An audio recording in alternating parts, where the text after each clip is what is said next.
Thank you very much, Mr. Chairman, sir, for giving me an opportunity to add my voice to the Indian National Congress's view of the Union budget presented by the Honourable Finance Minister. Mr. Chairman, sir, this underwhelming budget has been a woefully missed opportunity.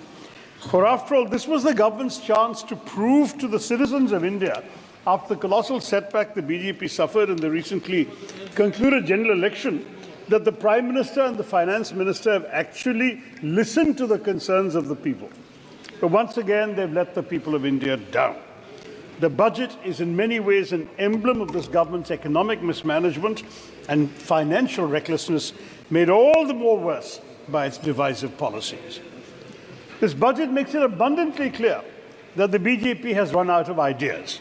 Rather than being a vision statement of the economic future of the country, this budget is an illustration, as has been pointed out by many, of their politics. Their priorities chiefly revolve around appeasing their two regional allies, forgetting there are 26 other states and 8 union territories whose people have nothing to be happy about. But even out of those two, the people of Andhra Pradesh have much less reason to be happy at the supposed allocations made to their state in the budget. The budget only commits to arranging 15,000 crores towards the development of Amravati. This is not an allocation. It merely entails the facilitation of loans by the centre from multilateral development organizations to your state. Instead of amounting to a form of financial support from the centre, this commitment will only add to Andhra's existing debt burden. The other promises made, of course, are the very ones broken in the NDA's first term. One only hopes that another no-confidence motion will not again have to follow. Now, 4 other states have received the government support for natural calamities, all NDA rule states, Bihar, Assam, Sikkim and Uttarakhand. On the other hand, India alliance states find themselves cast out and ignored. Indeed, Karnataka, Tamil Nadu, as well as my home state of Kerala, have time and again sought funds for natural calamities, from cyclones to rapid coastal erosion, and they've got none. Bihar received 26,000 crores for its highways, but Karnataka had sought and got nothing for the critical road infrastructure projects in Bangalore. For the government of India, it seems some states are more equal than others. Now, this inclination to bias is not limited to state allocations either. If one looks at the specific concessions on basic customs duty given to 3 cancer drugs, it turns out they're all made by the same pharmaceutical company. Why were various other costly life-saving drugs being imported into the country overlooked for this exemption? On that subject, Mr. Chair, I find it worrying that the government has completely disregarded the augmentation of existing healthcare infrastructure. In my own state of Kerala, many were hoping to hear a mention of the long-proposed aims in Kerala. Alas, even with the presence of 2 ministers of state from Kerala, the government has continued to disappoint us. Bias, Mr. Chairman, takes many forms. This budget fails to consider that in our country today, private investment is sputtering, consumption growth is slow, real rural wages are plummeting, overall wages are in decline, and demand for investment credit has collapsed. As a result, returns on labour are low, and so are returns on debt capital. Only equity and private profits are booming. The situation is perverse, sir. Luxury watches, premium cars, and business class travel are reporting huge increases in sales and net profits. But the purchases of ordinary people have plunged. Baniyan Genji खरीदने के लिए लोगों के पास पैसे नहीं हैं. But SUV sales are rising, and small car and two-wheeler sales are tanking. It is starkly clear why inequality in India today is said to be worse than during the British Raj. Even when all the flaws that beset a developing country, ill health, poor education, abysmal housing, poor sanitation, malnutrition, infant mortality, all linger in India, a multi-billionaire can preside over an obscenely extravagant wedding, reportedly spending 5,000 crores, while in the sprawling slums of the same city, most Indians struggle to survive on less than 200 rupees a day. This government does not frame its policies with those 200 rupees a day people in mind. Instead, it gives tax breaks to favoured capitalists and corporates in the name of boosting private investment. But in fact, this government's corporate tax cuts have meant a revenue loss over the last 5 years of an astronomical 8.7 lakh crore rupees foregone by the government. Who has this benefited, Mr. Chairman? Can you tell us where the jobs are, Madam Finance Minister? Where is the capital investment? While no one, Mr. Speaker, expected any better from this government, it's extraordinary that in India, individuals pay more direct tax than corporates. Budgeted figures of higher direct taxes from individuals and lower from corporates will surprise voters and should shame the government.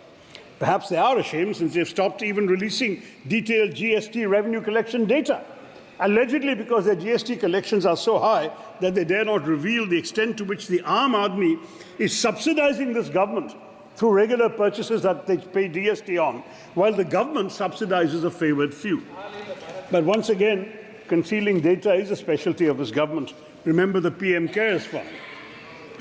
During the UPA years, Mr. Chairman, personal income tax was 21% of total tax collection, corporate tax was 35%. Today, the share of corporate taxes out of total tax collection is the lowest level ever at just 26%, while the share of personal income tax in total tax collections has increased to 28%. But while this has gone on, private investment has nosedived from a peak of 35% of GDP under Dr. Manmohan Singh to below 29% during this government's 10 years of BJP rule. So the corporate tax cut has put over 8.7 lakh crores in the pockets of billionaires, while the middle class and the Aam Aadmi continue to bear the weight of heavy taxation. In contrast, if the money were to be put into the hands of ordinary people, they would spend it in their local communities and on their own essentials, and so stimulate the economy. It would be a matter of spending on roti, kapda or makan rather than on the pockets of those who happen to support the BJP. So I want to point out to the Honourable Finance Minister, in her absence, of course, that 1/3 of our population lives under 100 rupees a day. And if we are to have a budget that addresses their needs, we must pay attention to those crucial sectors of our economy that are conspicuous in their absence from this budget. My colleague Kumari Shelja has already addressed the emissions and agriculture, so in the interest of time, I won't touch that and farmers' welfare. But consider, for instance, that the word health is mentioned only 4 times in the speech. Indeed, Madam Minister did not even discuss healthcare at length. At a time in India when 55 million of our most vulnerable citizens are annually cast below the poverty line because of having to spend on healthcare, this budget offers nothing tangible for this vital sector.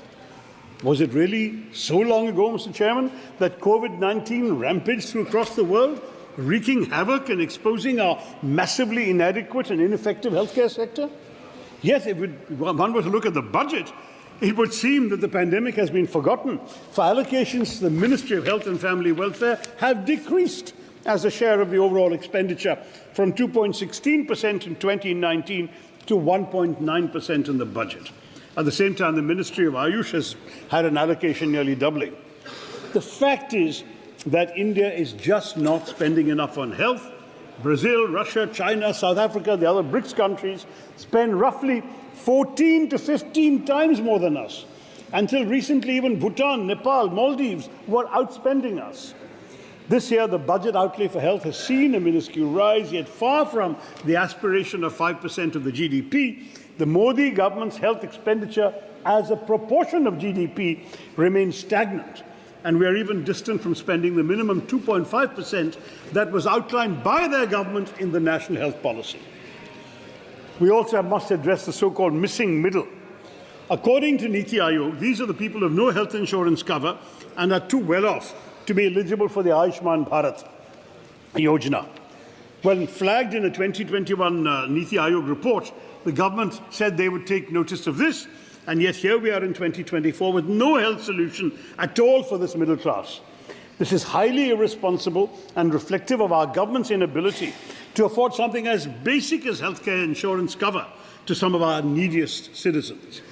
Offering health insurance to employees at negotiated rates, reducing GST on health insurance premiums, offering such tax benefits as increased exemption limits under Section 80D of Income Tax Act, could all have been ideas for the finance minister to make health insurance far more affordable and accessible, especially for the middle section, the missing middle of our population, which is growing according to the government, but she has completely overlooked them.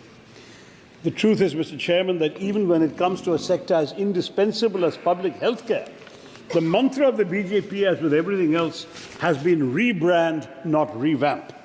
And so you've had India's health and wellness centres, which need more funds and more staff to provide cost-effective treatment to ordinary Indians, regardless of their faith, being renamed Ayushman Arogya Mandirs, casting a secular institution of a secular nation into an overtly religious mold. But perhaps a certain constituency in Uttar Pradesh should have taught the BJP never again to exploit a mandir for scoring political goals.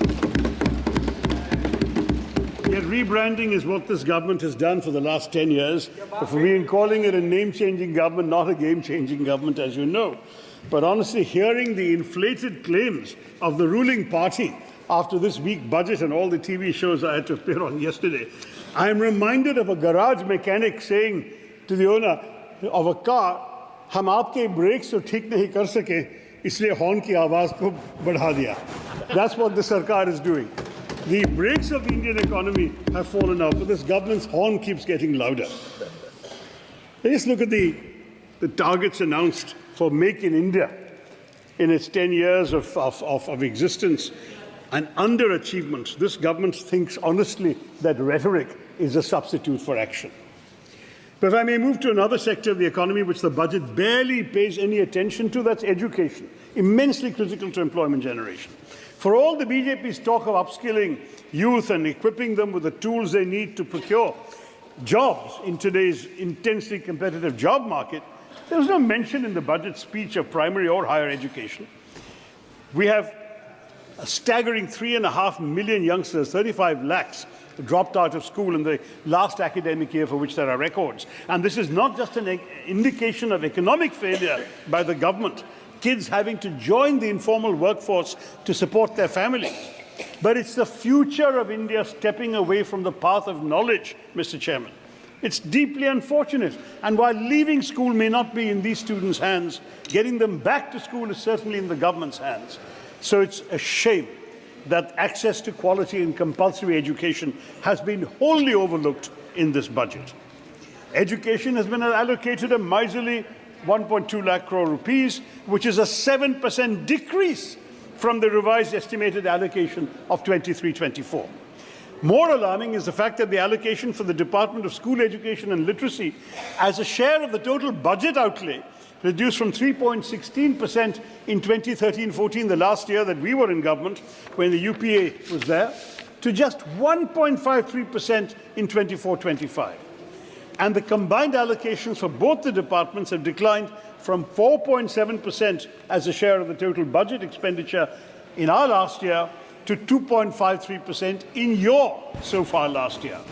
Now, as a share of GDP, it's even worse. It's a horrifically low 0.36%. The government's own new education policy of 2020 recommends that the education budget should be 6% of GDP. Now, Mr. Chairman, if this Modi government cannot even meet the goals that they set for themselves, then what can we expect of them, Mr. Chairman? In continuance of their onslaught in education, by the way, the budget has slashed the funding for the UGC by 60%. Sir, my party has allocated 20 minutes to me, sir. So I have another 6 or 7 to go. You are having 15 members. No, sir, I've been told 20, and I've prepared accordingly, please. But they've slashed the UGC budget by 60%, and fears do abound now that this will reduce the UGC to purely a regulatory agency, encourage universities to start more self-financing courses, creating an additional financial burden on students, and will also make more universities dependent on loans from the Higher Education Financing Agency, a complete transformation in our education environment. On top of that, in 2019, the government introduced a 4% education and health cess, which is not a sustainable source of revenue for the government, but this cess has financed 70% of total educational expenditure after 2015. So that is another source of worry.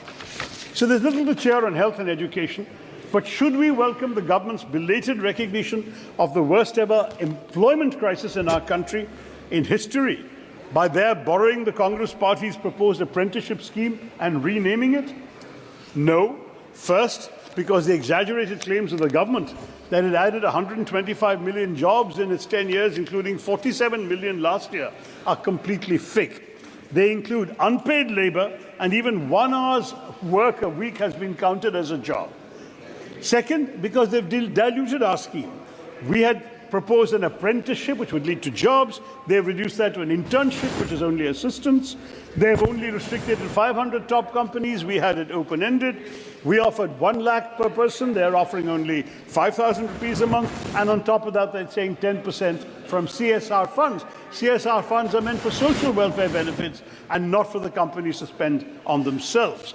So I have to say, on top of that, you have the fine print in the annexure that says that the participation in these companies is voluntary. I don't know how they're going to define the 500 top companies, and how would these companies voluntarily shoulder the government's burden of creating an economy where there are enough jobs. The precedents are not encouraging. Can the government tell us what became of their 10 years of skill development efforts? How many of those trained have been placed in real jobs? What about the schemes for women?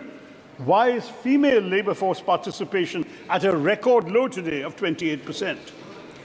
मगर चलिए सभापति जी, बहुमत हारने के बाद BJP तो हमारे सुझाव मानने लगी, ये तो अच्छी बात है अगर इससे भारत की भलाई हो जाएगी.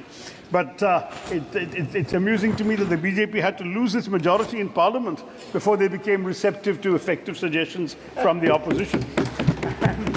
Let me immodestly point out that it was I who, in the Lok Sabha on 10th of March 2016, asked the late Finance Minister Shri Arun Jaitley to reduce or remove angel tax in order to strengthen the startup ecosystem.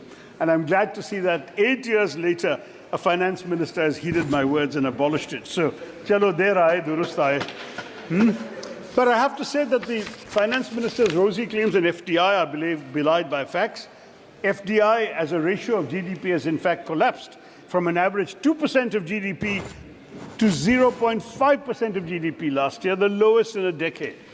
One big reason for stunted private investment is the heightened risk perception of the Indian economy.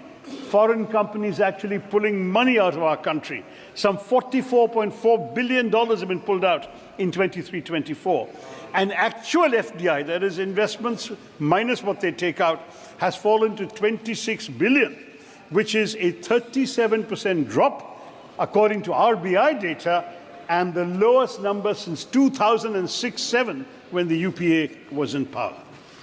Similarly, the government's disservice of removing indexation benefits under the long-term capital gains tax is unforgivable, because countless members of the middle class worked tirelessly for years to be able to afford a house or make an investment in real estate to secure a pakka house for their families, and it's no longer a viable investment because you no longer can index the appreciation of that value to inflation, and you will pay a much larger sum as a result. In this example, a couple of minutes more, sir. In this example, we are looking at the government taking more taxes out of the pockets of the middle class, out of people who might even end up losing money in the course of buying and selling a property, which may be the only one that they can afford.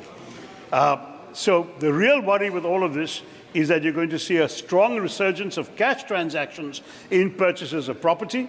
It'll bring the real estate economy back into the deadly fold of black money. So much for na khaunga, na khane dunga. I must say, sir, the government keeps boasting of capex and infrastructure, but the fact is that, and it even says it will create jobs in the tourism sector because of this.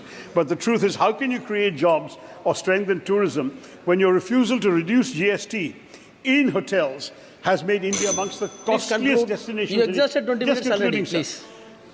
Or indeed boost tourism when everything in the infrastructure we're seeing is collapsing. Terminal 1 in Delhi, the roof has collapsed. Rajkot and Jabalpur, the canopies have collapsed. 5 bridges have fallen in Bihar last month. And Mumbai's Trans-Harbour Link, which was inaugurated by the PM in January of this year, has developed cracks. So what the finance minister ought to do is allocate resources to fix our infrastructure rather than boasting about the tourists it will attract. I'm going to wrap up, sir, with just one sad comment further before I conclude, which is the accidents and the failure of the government to implement its own kavach that it's been talking about. We've had grisly and ghastly railway accidents, but the kavach system has only utilized less than half of the money allotted to it in the last budget, and only 1% of the total amount of railway lines that are supposed to have been equipped with kavach have been equipped. So this is pretty shameful, and the budget has glossed over it.